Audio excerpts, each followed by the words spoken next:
You ever wonder why some emails feel so addictive that you can't stop reading, whilst others feel like spam dressed in Canva templates?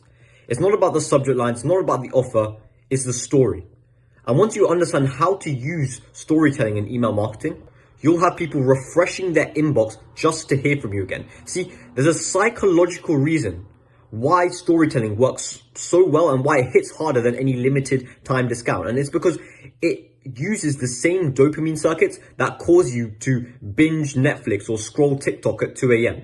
But what most people get wrong is they think that storytelling is just about dumping their life in an email, but that is not the case. It's structure.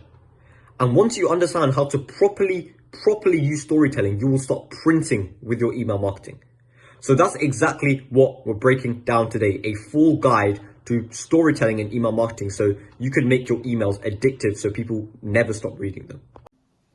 All right, but before we get into all of the value, let's just quickly break down who this video is for and who it's not for, because I don't want to waste anyone's time. So this is for you if you're a high-ticket coach, mentor, info seller, community owner, and maybe if you're an agency owner, if you have a single service agency. If you're making more than 10 grand a month, have client results, open to new perspectives, and also if you have an email list or you will have one very, very soon. If that's you, then this video will probably be quite useful. This isn't for you if you're under 10 grand a month, no client results, not open to new perspectives, or you just don't have an email list. If that is you, then just click off the video now because this won't be useful. But just quickly as well, why should you even listen to me? Why should you watch the video? Why should you even trust anything I say? So this is some of the results that we've been able to get with our clients through email marketing. Like we have 30K in pipeline in 7 days, 5K in pipeline day one, 10.5K in pipeline 10 days, 10K in pipeline 7 days. And then also metrics, 95% open rate, 76%, 70%, 89%, 76%. And then click rates, 90%, 41%, 22%, 28%, 8%. So there's plenty of proof. You can check out my Instagram if you want to see more. But without further ado, let's get, first of all, right into the source. And let's firstly just talk about the problem, okay? Because a lot of people don't like writing emails. They hate writing emails. But the truth is if you do hate writing emails for your email list, if you think it's a waste of time, or if you just don't enjoy it in the first place, it's probably because no one's reading them. It's probably because you're not getting any good results through email marketing. You're spending an hour trying to make it clever, and then you hit send and nothing happens. And it's not because you're bad at writing. It's not because you're a bad copywriter, but it's because you're writing the wrong thing. You are writing content, but people don't want content. People want connection. Everyone says, just give value, teach something useful, share a tip. And sure, that worked 5 years ago. But in today's day and age, people are drowning in value. They don't need another 5 ways to boost engagement. They need to feel something. That's what makes them stop scrolling. That's what makes them click. And that's what makes them want to buy. Feeling. And there's a deeper reason behind this, one that most coaches miss. When you tell a story, you're not just filling space, but you're triggering something primal in the brain. It's the same thing that lightens up when we watch a movie, when we hear gossip, when we remember our first heartbreak. It's emotional survival. Our brains crave narrative, crave story, because it helps us predict what happens next. And that's why when your emails just tell people, then they skim. But when it shows people through story, then they stay. I mean, I want you to think about it like this, all right? You open your inbox. 50 emails are shouting for attention, saying stuff like discounts, 24 hours left, last time offer. And then this one pops up. My dog spilling coffee made me $1 million. You're going to click on that one, not because you care about the coffee or the dog, but because your brain needs to know what happens next. That's the dopamine loop in action: curiosity, emotion, and resolution. And when you learn to weave that into your emails, then it'll start feeling like Netflix, addictive. Because truth is, the inbox isn't dead. A lot of people think email marketing is dead. That is some kind of old, long gone platform. But it's not dead. Bad writing is dead. Your emails aren't boring. Writers are. And it's not because you lack ideas, but it's because nobody told you how to turn those ideas into stories. But the good news is once you know how the brain reacts to stories, you can write addictive emails in half the time. Now, of course, you probably already want to know the framework, how do you write such good emails? But before I'm going to be revealing that slightly later on. But before we do that, why does storytelling work? Because I don't want you to just believe me.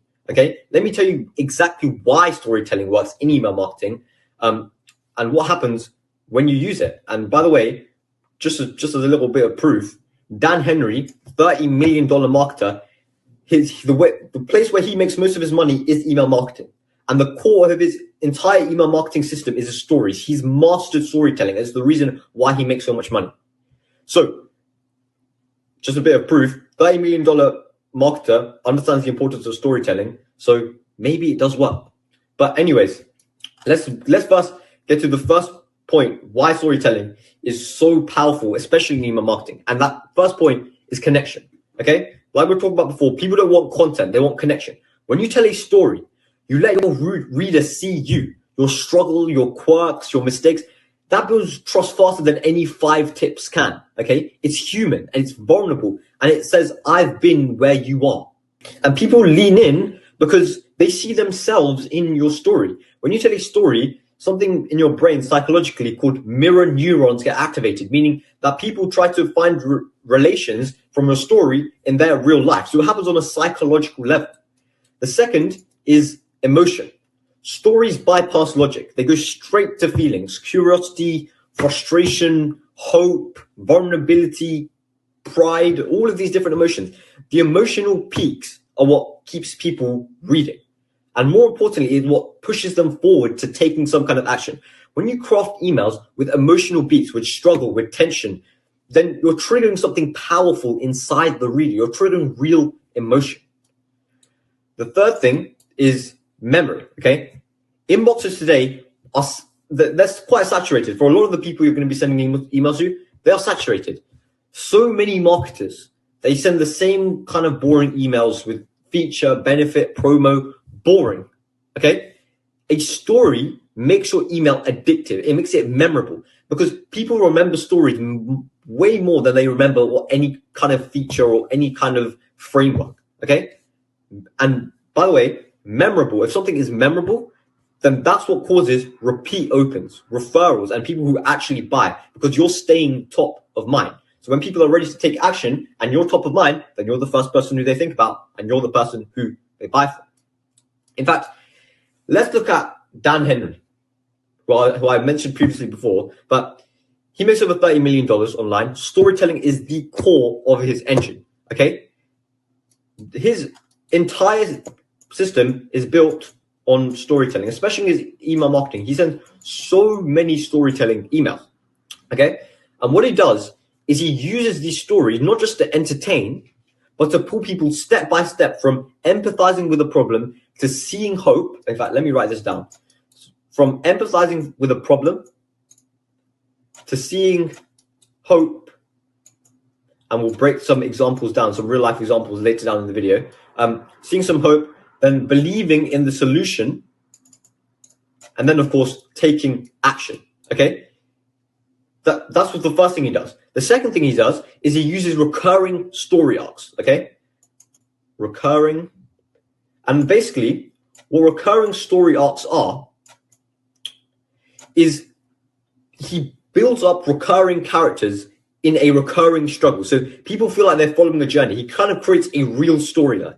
And what this does is it builds anticipation because people start to expect the good stories. And when people start to expect your emails and expect what you're trying to talk about, that's when your open rates completely skyrocket, okay? The third thing that he does is he layers emotional tension. So he layers emotion with revelation. And I know that sounds a bit complex, but put very simply, struggle, then shift, okay? He creates some kind of tension in the reader, some kind of struggle, and then revelation, some kind of shift, the solution, and that brings momentum, okay? And the final thing he does is he ties his story back to his offers in a natural way. The story isn't the product, it points towards the product, okay? It makes the offer, or just the thing is he's selling in general. The thing that you're selling doesn't always have to be your offer. It can be an identity. Maybe he's trying to make people start believing that webinars and building your business and scaling your business using a webinar funnel is the best way. If he's selling the identity to someone and he's selling that belief that webinars are the best way to scale, then that's also selling someone something, okay? And his story can just direct people to start to believe in that identity or in that belief, okay? And what it does is it makes his offer or his identity feel like the natural outcome, not some kind of forced sales pitch. Now, I had mentioned before, Dan Henry literally says it himself. A storytelling-centric approach is where he makes most of his money. It's the heart of his system. And without it, even he claims, if you're a coach, if you sell info online, then you are leaving a lot of money on the table. But what does that mean for you? Okay? What does that mean for you? 3 things. If your emails are mostly informational, tips, promos, then you're probably seeing mediocre results. Second thing, if you start injecting stories, real vulnerable emotional stories, you'll shift how your audience sees you from a scammy coach to someone who they actually care about and who they actually interact with. And the third thing is when people care, they will buy, they'll share, and they'll wait for your next email. Be memorable. All right, but now that you understand why storytelling works on these 3 levels, then let's break it down how to actually do it, the exact framework, step by step. Storytelling isn't reserved for creative people, by the way. I've heard that from some of my clients. It's not for creative people who are naturally creative or whatever. Okay, it's a repeatable framework, one that you can literally use to turn everyday events and small life moments into addictive emails that sell without selling. Okay, I call it the 4S story stack: setup, struggle, shift, and sell. And by the way, this is basically the same framework that all of the top coaches, every single person, Iman Gatsi, Hormozi, Dan Henry, all of these guys use this structure. They might just call it something a bit different, but I've just tried to simplify as much as possible and package it in a different way. But this system is what allows you to turn an ordinary paragraph into a dopamine-charged story, okay? And as I mentioned before, everyone uses this. Everyone that you look up to uses this.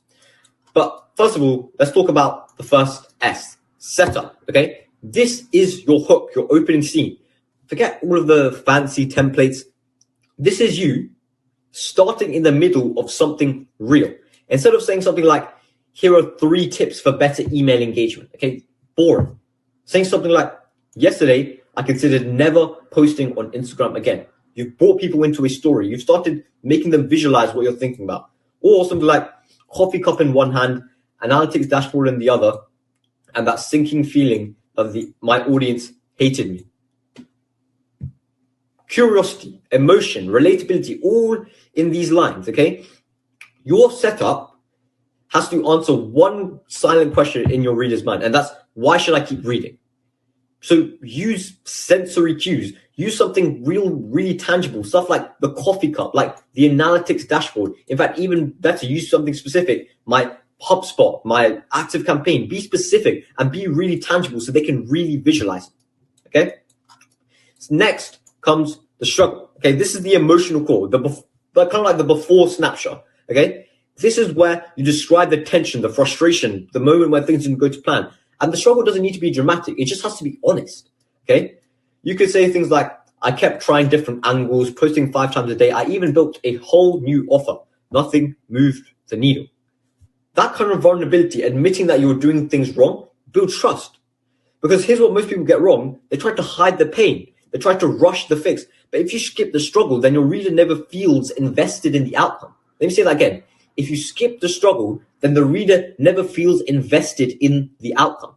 When Dan Henry writes to his list, he leans into the chaos. He tells stories about going broke, about angry clients, about sleepless nights, building funnels that flopped, because he's brutally honest. And so people root for him. They see his pain, people see their own pain in his. And that's why they keep opening his emails and they're not afraid to see how the story unfolds. So don't be afraid to show the mess behind the story, because the mess is what makes the message actually hit and what makes the message actually matter. Okay? Then comes the shift, which is the turning point. Every good story has a moment where something clicks, okay? And that's what you're looking for here. It could be an insight. Then I realized my emails weren't failing because of deliverability. They were failing because they were emotionless. Or a decision. That day, I stopped giving info and started shifting beliefs. Something you should do, by the way. This is where you introduce the lesson, okay? It's what separates a story that entertains from a story that actually transforms. And yes, Dan Henry does this too. Okay? In his emails, for example, just to give you an example, he'll build tension for 6 lines, 7 lines, and then he'll drop one short line that flips everything. Saying something like, and that's when I realized people don't buy from experts, they buy from emotions. Okay? It's simple, it's relatable, and it's profound. Okay? That's the shift. The good moment, the turning point in the story. And then finally, we reach the sell. And we talked about this already, how selling could be something to do with an offer or an identity or a belief. And when I talk about the word sell, I know that it can trigger a lot of people, okay? But it doesn't mean always even pushing these type of things. What it means is guiding the reader towards the next step naturally that completes the journey, okay? When your story ends with growth, then what you're selling, your offer, your identity, it should just feel like the logical extension of that growth. Example, if you want to skip the years of trial and error that I went through and start writing stories that get replies, not eye rolls, that's exactly what I teach inside my program, the links below, okay? See how natural that sounds. You're not switching turns, you're just continuing the story up, okay? And that's what makes it powerful. And again, if we look at Dan Henry's approach, for example, he doesn't jam his offer down his reader's throat. He ends his stories with an invitation, and that's why his readers keep on buying whatever he says. But that is the 4-step system. Let's just quickly recap. So first we have the setup, which is just a simple hook that sparks some curiosity and just gives them context on the story. Then you have the struggle, which is where you paint the emotional before state and make it human. Then you shift, which is kind of the breakthrough or the insight, and it's your lesson moment. And then finally, the sell, which is where you tie the transformation to your offer, to your identity, to your belief softly, okay? That's the heartbeat of storytelling marketing and story-based marketing. Once you internalize this and once you truly understand this, you'll be able to start writing addictive emails in half the time you're probably writing right now that get better, 10 times better results. In fact, if I give you a quick exercise that I do with some of my clients, try this before you go to sleep tonight. It literally takes 2 minutes, okay? Scroll through your camera roll and pick one random photo. Now ask yourself from your camera roll, what's the story here? Why did I take this photo? Of course, it's not going to be applicable to every photo in your camera roll, but really think, what's the story behind this moment? And why did I take a picture here? Okay? Then run it through this formula. Create some kind of story out of it, and you'll be shocked how many stories you can create that are just hiding in plain sight from boring, ordinary day life. All right? But now that we've got that structure nailed down, we have to talk about something else. And that's the advanced tactics, because the top marketers who I've been talking about, people like the Hormozis, the Imans, the Dan Henrys, they don't just have this, but they have more. They have psychology. They understand psychology. They know how to create loops. They how to build recurring characters, how to stack emotions. So that's what we're going to break down next, because this is the real cheat code. Advanced storytelling tactics that really should be illegal. I'm not even lying, because these are pretty crazy. The first one is the open loop, and it's pretty much the most powerful, hooking, attention-grabbing thing ever, okay? Every great movie, every show, every high-performing email uses this. It's the curiosity gap, the unanswered question that makes people glued to the page. You open a loop and you start something, but you don't finish it. Open a loop, don't start something, but don't finish it, okay? For example, I learned this lesson the hard way on the day I almost got sued. You've opened the loop the hard way, especially those words. You've started it, but you haven't finished it. You haven't told the reader's brain now needs closure. They need to know what happened. So they'll stick around just to close that gap. Dan Henry, for example, uses this constantly in his emails. He'll say something like, this one mistake nearly cost me 200 grand. And he won't answer it right away. He'll drag you through the emotion, the confusion, the chaos, and only then he gives you the payoff. That's how you hold attention. It's tension and release. And when you master it, your audience can't stop reading. So in your next email, open a loop in the first 2 lines. Keep it unresolved and then close it right before you make your pitch. That's how you train your reader's brain to crave your emails. The second one is the recurring character effect. And it's what turns random emails into a universe, a real storyline. Because humans bond with characters, not funnels, not frameworks, but people. Humans bond with people, okay?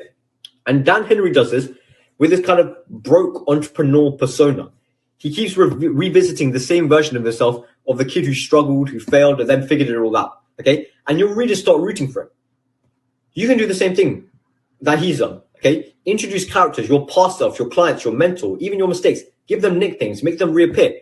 For example, remember Jake, the client who thought his email list was dead? Yeah, we just made 14K from a single send.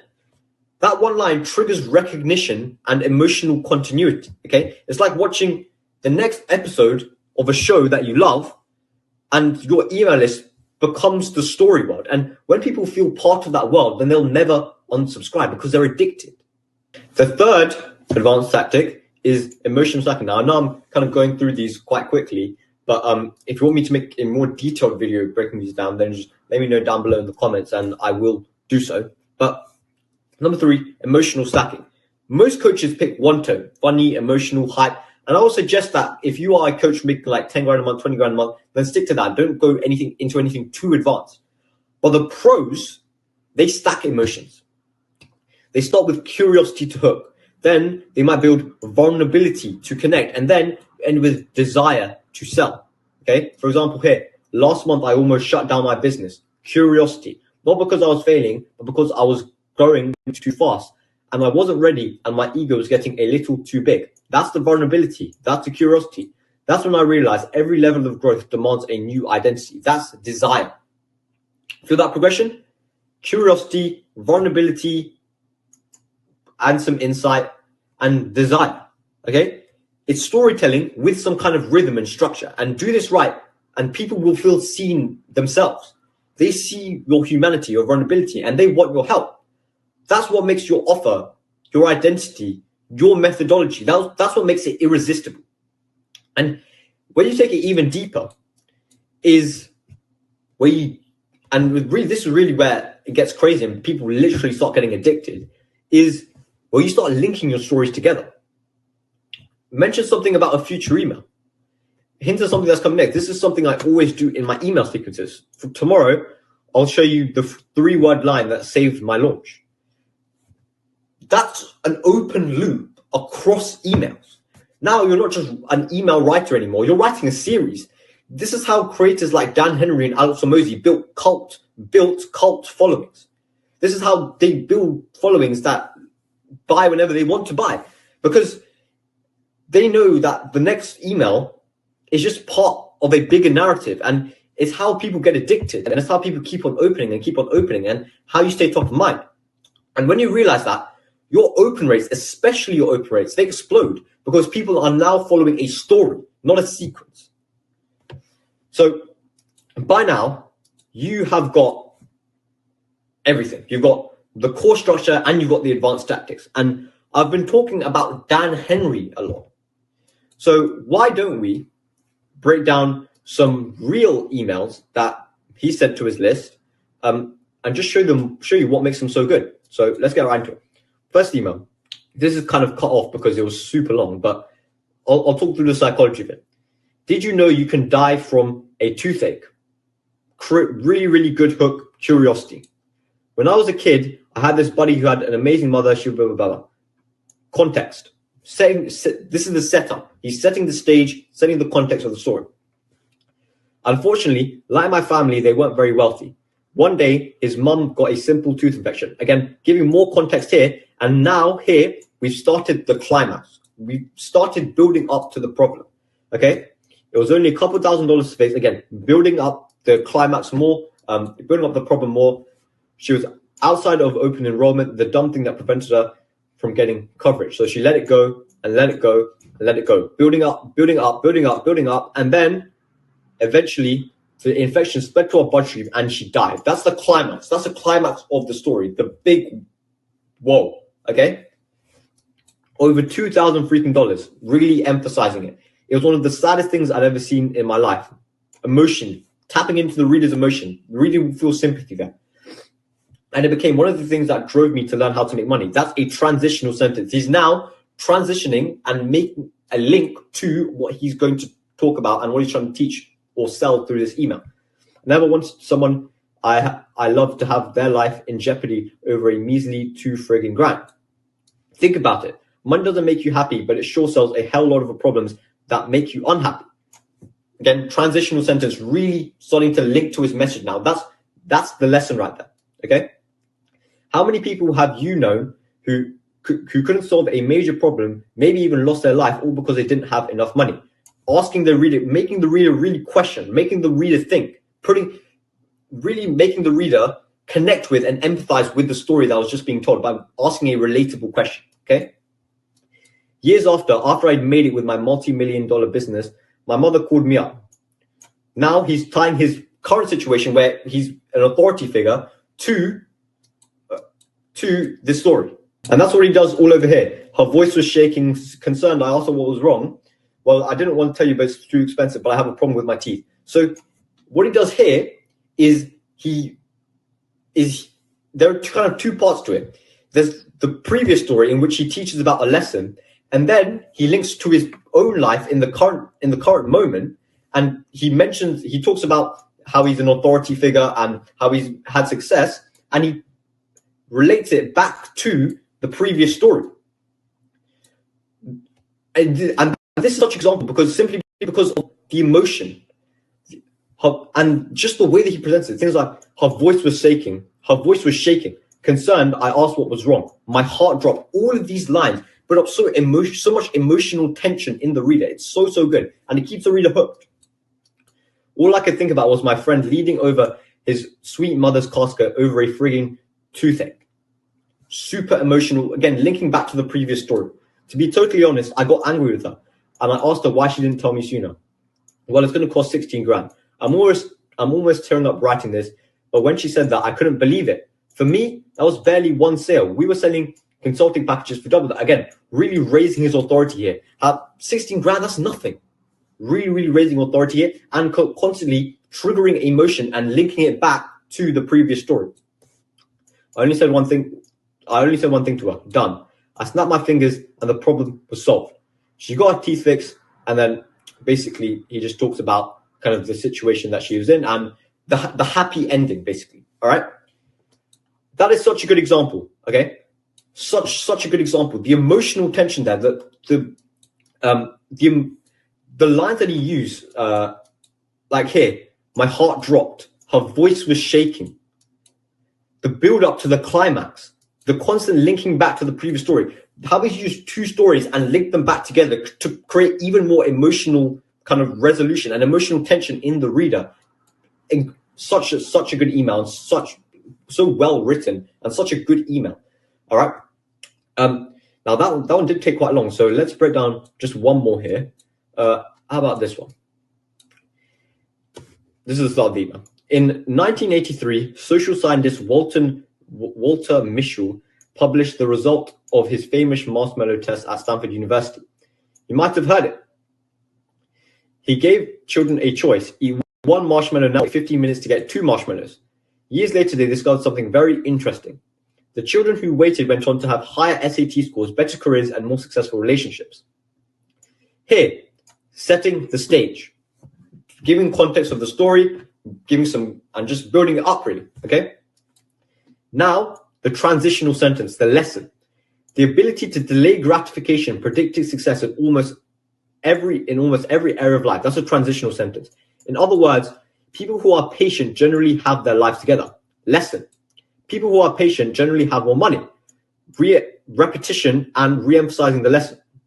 People who are patient, again, repeating it to make it really stick in the reader's mind, generally are easier to work with. They're really trying to emphasize the point here of being patient. Okay. It's sort of like coffee. Now he uses an analogy to help the reader understand the lesson. Do you drink instant coffee? I know I certainly don't. I'm a pour over guy. It takes 7 minutes to make a cup of coffee, but it tastes amazing. The best clients are what I call pour over coffee people. So he's kind of used a mini story and mini analogy there to now explain something else, which is here, the best clients are what I call pour over coffee people. They're people who are willing to be patient because they know if they are patient and they go through the process, the experience and the result is so much better. So again, he's tied it back to another lesson here, okay? And it's linked back to what he was talking about here. So he kind of built up a story. Then he's talked about a lesson while emphasizing it. Then he's used an analogy and he's made another lesson out of that analogy, which ties back to the previous lesson. So this guy is playing 4D chess and they want that result. I call this the patience principle. If you want patient clients, you must attract them through channels that require patience. A webinar can be a great channel when done right. But here's the problem. Again, now he's talking about patience. He's keeping the same topic. And then here's a transitional sentence where he's talking about what he's trying to sell people. A webinar can be a great channel when done right. And then here, if you want patient clients, you have to attract them through channels. He starts talking about channels, and then he goes more specific into the webinar as that channel. And that's a full breakdown on how to make your emails addictive using storytelling. By the way, there's a link down below to work with us where we essentially handle the entire email marketing process A to Z. So you ain't even got to worry about everything that I broke down in this video. But if you're not ready for that, then just click this video that's on screen next.